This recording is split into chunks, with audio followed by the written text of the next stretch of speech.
Hey guys, welcome. So we have a special episode this week, and I am here with Steve Hale of Western Herritage Farms in Montrose, Colorado.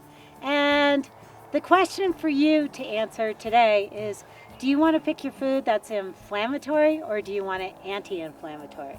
And Steve's going to teach us all about his cows and why they're anti-inflammatory. Thanks for joining me today. My big question is, this is such a beautiful ranch that you've shown us, or farm, and it's just amazing to live out here and do what you're doing. How did you get into this?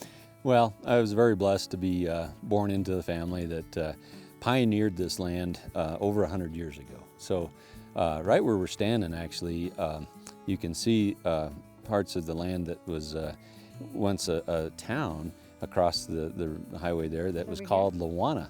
Oh, wow. And Lawana was a government camp town that had over 1,000 people in it from 1900 to 1909. My great-grandfather came from Germany to help build the Gunnison Tunnel. Okay. And that tunnel goes beneath the ranch here into the Black Canyon to divert a lot of the irrigation water that irrigates the Uncompahgre Valley. So once those immigrant workers, and they came from all over the world, they had Eastern European, Russian, they had just Italians, you name it. The flood of immigrant workers that came to help build the American West there in the early 1900s was just amazing. So my great-grandfather came, helped build the tunnel, and after that they opened up a lot of this land for homesteading. And so, it's sad to say this in a lot of ways, but we're the only original homestead family left out of that project. Wow, that's on amazing. This side of the valley. Okay, that's cool. So anyway, it's been handed down, and I just was very blessed to be part of it. A lot of people don't really understand where their meat comes from. Could you explain, start to finish, how your cows grow up and Sure. the whole process? Well, to go see a piece of meat in the city in a market, a lot of folks don't realize how many months and years are involved in getting that product to that point. So we start by raising our own animals here entirely on the ranch.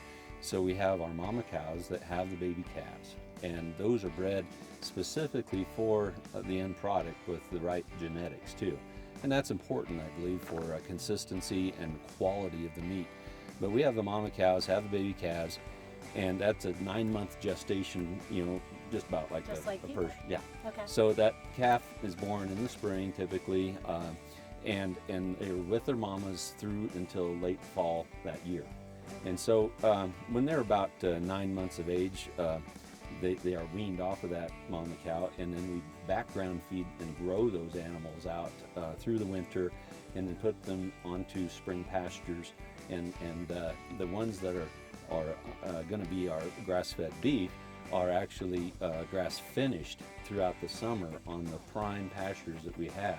And so you have 18 months of that lifespan of the animal, but you also have the 9 months of gestation and planning. So you have well over 2 years of cycle that goes into that meat product. That hamburger that's on your plate. Yeah, and so, but a lot goes into it. A lot of beef producers are just strictly cow-calf producers. That means that they have their mama cows and they sell the calves off the mama cows in the fall, and they go off into the big production feedlots, and those are the massive feedlots typically that you hear about.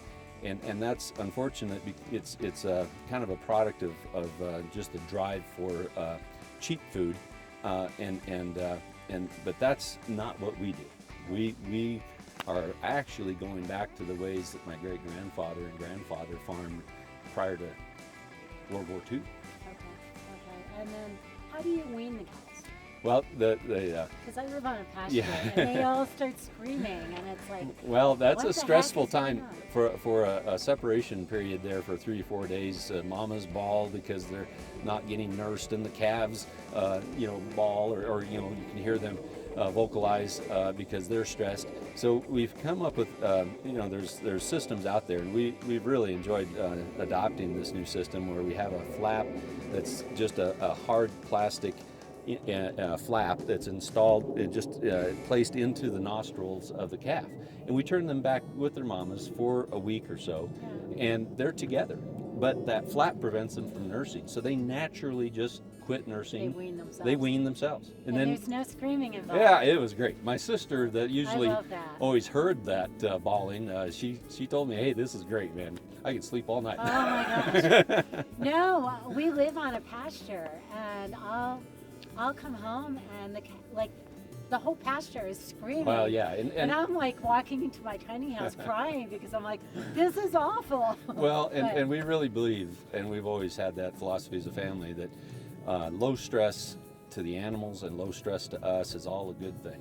And we really, in a lot of, cattlemen still, very much rely on dogs, for example, to help herd the cattle. Right. Our dogs are spoiled, but they are no longer part of the cattle herding business. Where's Howard? Yeah, Howie and Roscoe. Yeah. But no, the dogs is another stressor that we just decide, you know what, we'd rather call the cows than to chase them. Your type of raising the cows, the meat is anti-inflammatory. Well, yeah, there's a lot of reason behind that. But it seems like anything that stresses cows would also increase the inflammatory side effects of the meat. Fight or flight, endorphins, and all the things that go into the meat. It's very much apparent, but it's also what you feed them too. Yeah. And so going back to the physiology and biology of a cow.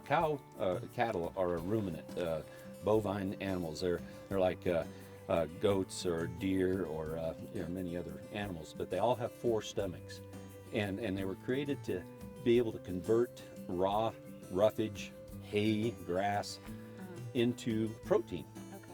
And that's an amazing thing, because so you can't feeding them grain. Well, it's really an interesting point. Over the last 100 or so years, our country in the United States has been so productive with agricultural advancement that we've grown so much grain, especially corn, that we decided, we can feed cattle and fatten them up on corn, and it makes a real juicy steak. But the disadvantage of that is you're putting an animal through a feeding cycle that it's not designed to do. Yeah. And we won't even go into the GMO question and all that stuff. Well, I do want to say corn and alfalfa are the top GMO. Yes, crops. And right. They have alfalfa in them, but these alfalfa varieties were seeded into our lands probably 30, 40, even 50 years ago. Way before GMOs. Yeah, it's amazing. And people are always saying to me, because I'm like grass-fed, grass-finished, and they'll see a sign and it's marketing now, and so people have picked up, grass-fed, grass-finished. But they're not saying if it's good alfalfa or... Well, yeah, and unfortunately, because of the marketing thing, what you have is countries that have cattle running on sagebrush or wherever, and they came, and maybe they're in a feedlot, but they come into this country and literally maybe only on grass for 30 days. And by our laws, they can be marketed as grass-fed. Yeah. So you have to really watch who you're buying your meat from. And the local food, the whole local food movement is such an exciting thing, because people are waking up to all the realities of where they buy their food and trusting where they're getting it from. Yeah. And it's scary, because me being diagnosed with MS back in 2011, if I didn't change my diet, the doctors told me they didn't know if I was going to be walking a year later. Right. And I totally revamped my diet, and I'm not perfect, but I'm a good customer of yours. We appreciate it. It's working. But no, that's the thing. When you eat healthy and live life in its fullest, it's a whole lot different than having the processed, big box store approach to life. So Steve, after living in Colorado, we've had major fires, major drought every single summer. Your drainage ditches drying up. How do you water the cows when the water dries up? We rely heavily on irrigated pastures, and the irrigation water we have is straight off the mountains, 14,000 foot peaks. And we are very, very lucky here. Many other parts of the state don't have that luxury of having a water source, so close and so reliable. With snowpack this year at about 70% of average right now, we are worried about it again this year. We really strive for more efficiencies and things like that. Chavano Conservation Board do a lot of work in the region and nationwide for improving water efficiency and better irrigation methods and things like that. Putting underground pipe and gated pipe systems or sprinklers and different ways to minimize the need for more and more water.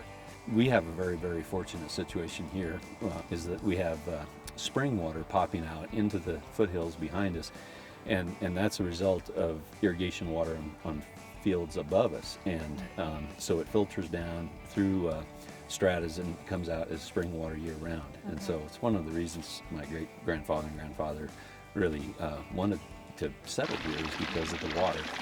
We recognize the value of that water every day, and it's getting scary. It is.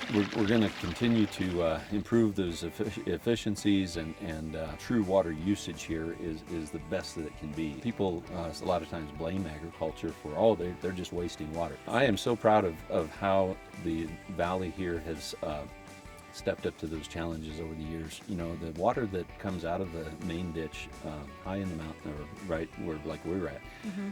It gets reutilized up to 7 times before it returns to the Colorado River. It's an amazing process where it's diverted and it's utilized by agriculture, but it's reused and really utilized to its fullest. Because of those conservation practices, with the no-till drills or limited till drilling, with the seeding and cover crops and more organic and natural fertilization, we're getting to the point where we're able to grow those crops and livestock with less water, and that's exciting. And you also do crop rotation, don't you? Relied heavily on the irrigated pastures. We rotate on those pastures as intensively as I can. Rotations allow for growth and regeneration, and the cattle place that manure in a concentrated area where you can manage that manure, and it fertilizes naturally, and then it grows faster and it takes less water and it's more resilient. And that's again another tool for being resilient in a drought situation, because you're building your soil health, and it's going to be there at root zone. Everything's alive, and it's taking care of itself with less water. Yeah, it's like your gut microbiome. Exactly. You want to feed your gut, yep. So everything keeps on producing. It's all about feeding the soil here. Yeah, that's cool. So this is amazing, but I have to wonder, what is the why behind what you do? Well, it's probably not the profit. But it's there's so many things behind that question.